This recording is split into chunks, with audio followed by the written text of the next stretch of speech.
Hello दोस्तों, आज अपने यादों की खिड़की खोलते हैं दारा सिंह जी के साथ। जब दारा सिंह जी ने कुश्ती में हाथ आजमाने शुरू किए तब भारत अंग्रेज़ों का गुलाम था और स्थानीय मुकाबलों के अलावा आगे बढ़ने का कोई विशेष रास्ता नहीं था।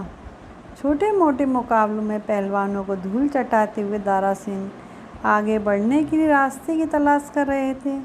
इसी बीच 1947 में भारत आज़ाद हो गया और दारा सिंह को सिंगापुर जाने का मौका मिला। सिंगापुर में दारा सिंह को एक ड्रम बनाने वाली फैक्ट्री में नौकरी मिल गई। यहीं पर उन्होंने अपने गुरु हरनाम सिंह से अंतर्राष्ट्रीय स्तर की कुश्ती की ट्रेनिंग लेनी शुरू कर दी। हरनाम सिंह उन दिनों ग्रेट वर्ल्ड स्टेडियम से जुड़े हुए थे।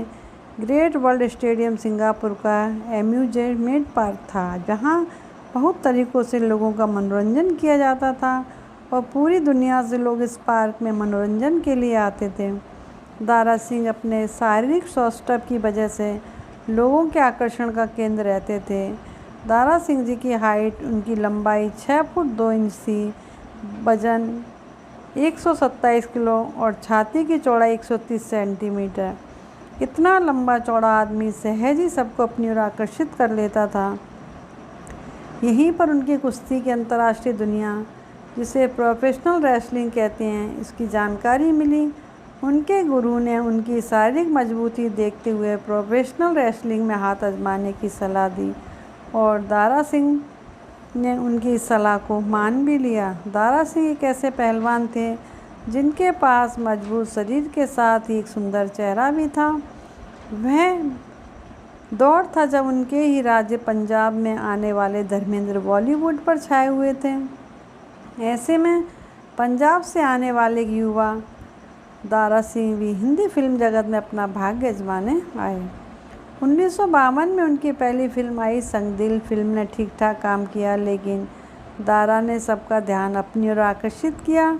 इसके बाद उनकी फिल्में थोड़े थोड़े अंतराल में आती रहीं, लेकिन सफलता उन्हें 1962 में आई फिल्म किंग कॉन्ग से मिली।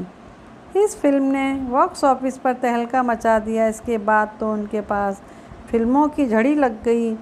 उनकी ज़्यादातर ऐसी फिल्में जिसमें वो या तो उनको पहलवान का रोल निभाना था या फिर किसी सुपर हीरो का। 500 दंगल में एक भी नहीं हारे थे महाबली दारा सिंह। उनकी डाइट जानकर हैरान रह जाएंगे। 6 फुट 2 इंच लंबे, 127 किलो वजनी और 53 इंच के सीने वाले दारा सिंह ने 500 से अधिक दंगल लड़े और कभी हार नहीं मिली।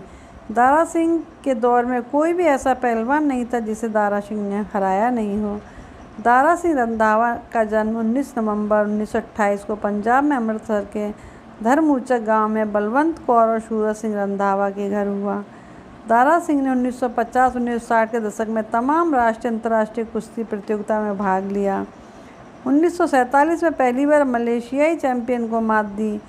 इसके बाद पीछे मुड़कर नहीं देखा। साल 1959 में कनाडा के मशहूर रेसलर किंग कॉन्ग को रिंग में पटकनी दी और फिर उन्हें उठाकर रिंग के बाहर ही फेंक दिया। उनकी ये फाइट हमेशा याद रखी जाएगी। उस वक्त दारा सिंह का वजन 130 किलो था, जबकि किंग कॉन्ग 200 किलो के थे। दारा सिंह 1986 में रुस्तम ए पंजाब, 1978 में रुस्तम ए हिंद के खिताब से नवाजे गए।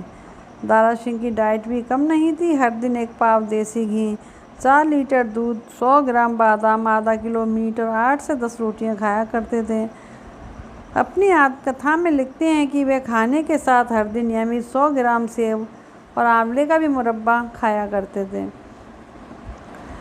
दारा सिंह ने अपनी आत्मकथा में लिखा है कि वे ब्रेकफास्ट नहीं करते थे, दिन में सिर्फ 2 बार खाना खाया करते थे। कसरत करने के बाद लस्सी ज़रूर पिया करते थे, चिकन सूप भी पीते थे। सप्ताह में 1 दिन व्रत रखते थे ताकि उनका मेटाबॉलिज्म अच्छा रहे। दारा सिंह ने कभी आर्टिफिशियल डाइट जैसे प्रोटीन पाउडर, कोई दवा जैसी चीज़ नहीं ली, बल्कि नेचुरल चीज़ों पर निर्भर रहे। अपनी लंबी चौड़ी कदकाठी और सुडौल शरीर की वजह से दारा सिंह को फिल्मों के ऑफ़र आने लगे। साल 1952 में आई फिल्म संग दिल में उन्होंने अपने एक्टिंग कैरियर की शुरुआत की। अभिनेत्री मुमताज़ के साथ उनकी जोड़ी को दर्शकों ने खूब पसंद किया। दारा सिंह 60 के दशक में हर फिल्म के लिए 4 लाख रुपए लेते थे। रामानंद सागर की रामायण में हनुमान का किरदार निभाना दारा सिंह ने निभाते वक्त मांस खाना छोड़ दिया और वे पूरी तरह सात्विक हो गए। रामानंद सागर की रामायण में हनुमान का किरदार निभाकर वे घर घर मशहूर हो गए। दारा सिंह कुश्ती के अखाड़े और सिनेमा के बाद सियासत में भी उतरे, भारतीय जनता पार्टी में शामिल हुए। अटल बिहारी वाजपेयी की सरकार ने उन्हें राज्यसभा भेजा। साल 2003 से 2009 तक राज्यसभा सदस्य रहे और पद्मश्री से भी सम्मानित किया गया।